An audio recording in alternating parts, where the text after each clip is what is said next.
Hey guys, I'm back. This time the episode wasn't late, so you're wrong.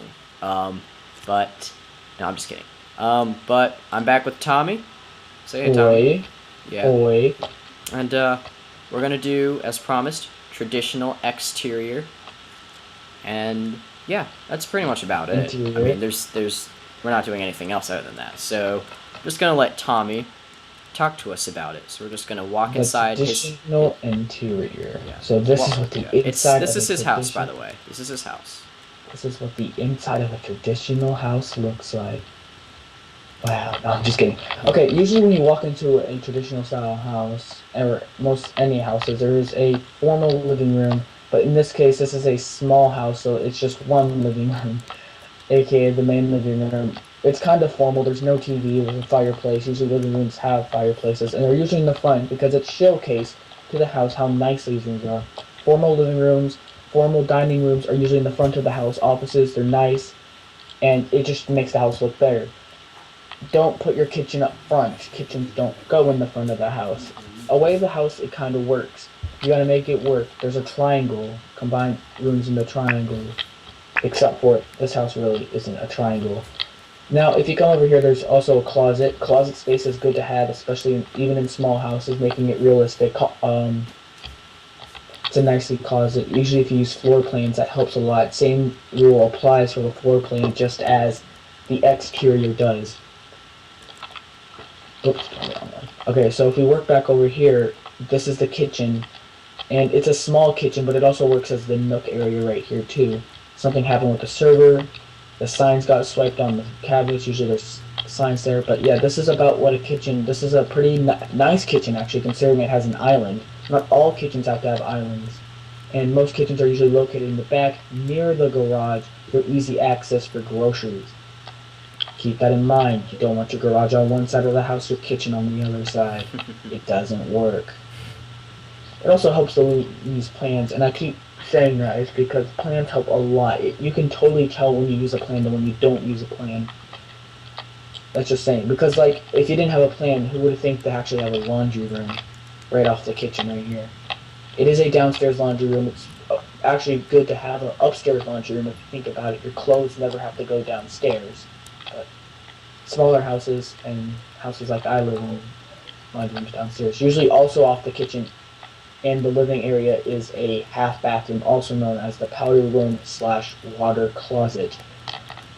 It is just consisted of a toilet and a sink. A cool way to use the sink is the hopper with a sign in front of it, and this is my toilet design I use. That's been changed, I guess. I don't know. Did this a while ago. Tables, pistons work as great tables. Cabinets, logs work really nice. If you have rolled it, you can do a four-faced log like underneath here. Anvils, if you put a railroad track, minecart track on top of the furnace, the anvil will float right there. That's like a heat duct sucker thing that sucks up the heat, you know. And then there's a basic fridge. Fridges don't have to be like that. That's just how I do my fridges. Mm. Anyways, let's go upstairs.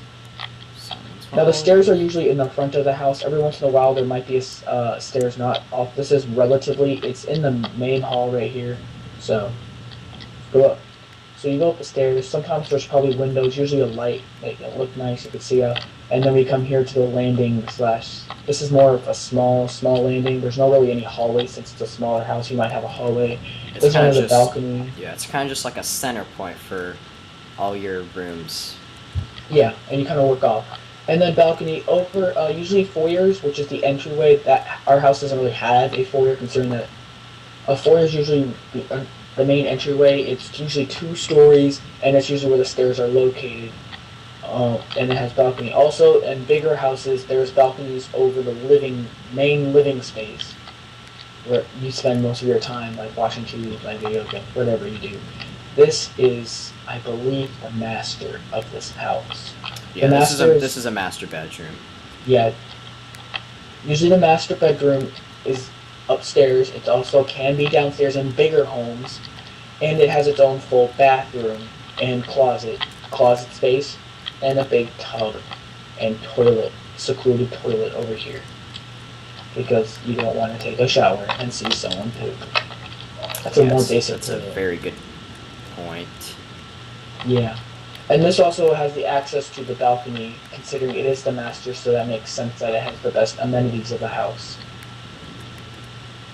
You come here, this is the bathroom. This house is a 2.5 bathroom. Now, this bathroom is used for the other 2 rooms.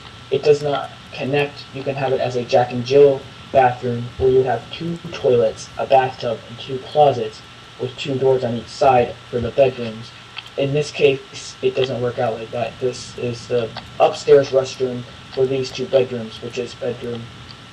This is the guest bedroom. It's slightly larger than the other one, I believe, and it's slightly smaller than the master. This is probably where the guest would sleep, and it has also its own closet. Every room in this house has its own closet. You don't have to have closets, but then if you don't, I would recommend having dressers. Yeah, and yeah, you always want a closet because, just for realistic purposes, guys, when you go to someone's house, normally they'll put you in a guest room, right? And that room will usually have a closet, so you can hang your stuff there, or you can just put something there, or it's just there. You'll see it. You know what I mean? Yeah.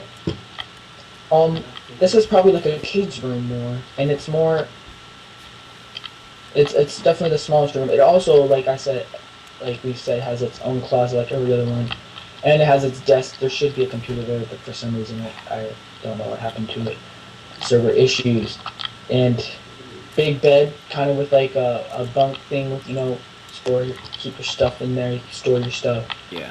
A cool thing to have with interior is bushes. In real life, you don't really see a plant in every room, especially this many plants, but these plants kind of make it feel more homey, I guess. You don't want to be empty, but you don't want it to be too crowded. Yeah.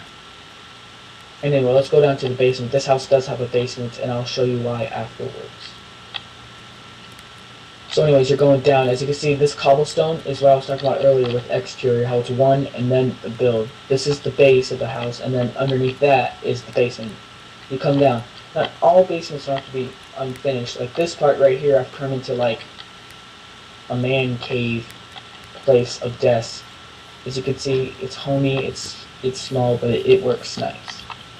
It's the only finished part of this basement. Now, as you can see, there's even more storage here. As you can see, these items, anvils, bookcases, crafting tables, and chests work as perfect items. Also, wool. And I became a little creative over in this room right here. As you can see, there's a piano and a Christmas tree. You don't have to do this, but you might think, hey, what's going to be in the basement?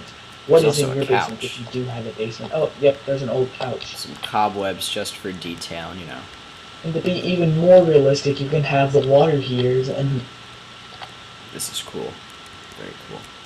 Usually it's cobblestone, nether fence, or cobble walls with redstone torches to represent the power. Yeah.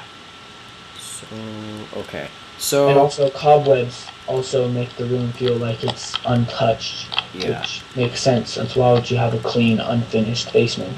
Yeah. Anyways, Let's forgot to show you something in the back. Now, this is added onto the house, but I'm going to show you why it's this basement. So that's the add-on. It's like a sunroom. I added that. It's not part of the plan to add it. So this house has a basement. I don't believe there's actually any windows, but not all houses have to have a basement. But if you see right here, you can see how I was talking about from the ground. It's one up, and then you start your house, usually with stone, as you can see. Whoops. Material. And then you got this driveway that goes back to the garage. I can show you. This house is a smaller house, so it does have a detached garage. The garage does not have to be detached, and you don't even have to have a garage. As you can see, like I said earlier, the garage is close to the kitchen, because if you walk out, up in that door, and you're in the kitchen. Yeah. So guys, we're just gonna go back over some points, major points. Your interior, a good way for a beginner traditional builder would be just look at a floor plan, look at the inside floor plan to show where you want to place all your rooms. Think logically, and think a good way to figure out where to put your stuff would be like look at your own home. That's a great way, because where your laundry room is, where your kitchen and dining room are in relation to your living room, rooms, how many rooms compared to like bathrooms. That's always a good thing. And yeah, you're Make it work, make it connected, make the main hallway spacious, make the kitchen nice. Don't have a weird small kitchen. Make the kitchen fit the house. Yeah, and try and use realistic materials inside your house. Like as you can you see wouldn't here, there's see not a lot of fast. There's not a lot of that stuff. Yeah. Everything in here is or being if able it, to be done yeah, without or overhead. if it doesn't or if you don't find it in real life, or it isn't realistic in real life, find a material that looks like something in real life. Like obviously you don't have like fresh cut logs for your kitchen, obviously, but this has material that looks like a kitchen that you would see in a traditional house. Or another good with these doors. It's a door. We know it's a door, but if you put it on a chair, it looks like it's the back of those very fancy chairs, which makes a difference from just a normal stair. It makes it look more formal, more traditional, more fancy. You know, as Tom said, more formal. So guys, I mean, Tommy, have I missed anything, or are we?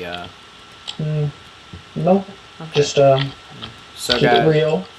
Yeah, keep it anything real. Outrageous, out of proportion. Yeah, that's a very good point. Keep it real. So guys, thank you for watching this interior video. I hope you enjoyed it. I hope it helped you. Remember to subscribe to me, and don't forget to subscribe to Tommy, who helped you. And thanks for watching. Bye.